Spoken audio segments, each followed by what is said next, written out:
کفر جانتا ہے کہ خلافت کے لفظ سے مسلمانوں کی وہ دینی حس بیدار ہوتی ہے جو سب عصبیتوں کا خاتمہ کر دیتی ہے، اور مسلمان اپنے کسی مسلمان بھائی پر ظلم اور زیادتی برداشت نہیں کرتے اور اس کے دفاع میں جہاد کے لیے اٹھ کھڑے ہوتے ہیں۔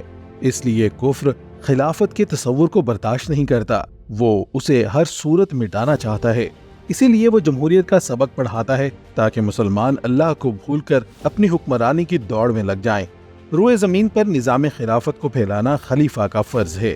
یہی وجہ ہے کہ خلفائے راشدین اپنے دور میں چین سے نہیں بیٹھے تھے۔ چاروں خلفائے راشدین میں سے 3 خلفاء نے خلافت کے منصب کے لیے اپنی جانیں قربان کی۔ نبی کریم صلی اللہ علیہ وآلہ وسلم نے فرمایا کہ اے عثمان، اللہ تعالیٰ تجھے خلافت کی قمیض پہنائیں گے۔ جب منافق اسے اتارنے کی کوشش کریں تو اسے مت اتارنا یہاں تک کہ تم مجھے آ ملو۔ چنانچہ جس روز آپ رضی اللہ تعالیٰ عنہ کا محاصرہ کیا گیا تو آپ نے فرمایا کہ مجھ سے حضور صلی اللہ علیہ وآلہ وسلم نے عہد لیا تھا کہ منافق خلافت کی قمیض اتارنے کی کوشش کریں گے، تم نہ اتارنا، اس لیے میں اس پر قائم ہوں اور صبر کر رہا ہوں۔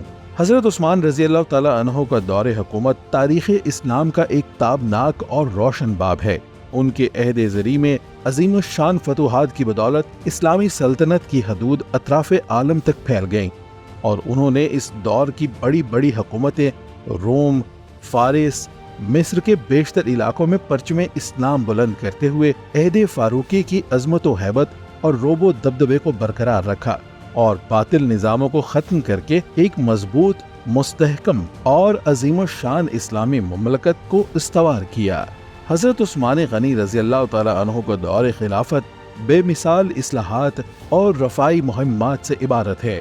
35 ہجری میں ماہ ذی قعدہ کے پہلے عشرے میں باغیوں نے سیدنا عثمان ذو النورین کے گھر کا محاصرہ کیا اور آپ نے صبر اور استقامت کا دامن نہیں چھوڑا۔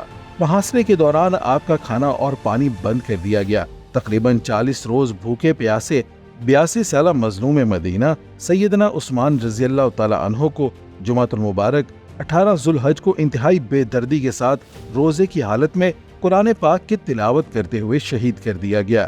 سیدنا عثمان رضی اللہ تعالیٰ عنہ کو شہید کرنے کی یہ سازش در حقیقت اسلامی تاریخ کی سب سے اول اور سب سے عظیم سازش تھی۔ یہ سازش جو عبداللہ بن سبا سمیت متعدد منافقین کی سعی کا نتیجہ تھی، در حقیقت صرف حضرت عثمان رضی اللہ تعالیٰ عنہ کے خلاف نہ تھی بلکہ اسلام اور تمام مسلمانوں کے خلاف تھی۔ اس منصب سے دنیا اور نظام کفر کو کتنی تکلیف ہے، اس سے اندازہ لگائیں کہ جس نے خلافت کے منصب پر بیٹھنا ہے اس نے اپنی جان ہتھیلی پر رکھ کر بیٹھنا ہے۔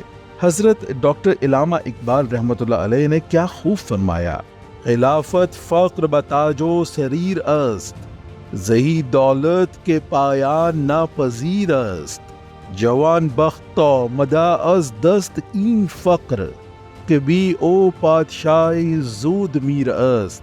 یعنی خلافت در حقیقت تاج و تخت کے ساتھ فقیری و درویشی کا نام ہے، اور خلافت وہ عجیب دولت ہے جو زوال ناپذیر ہے۔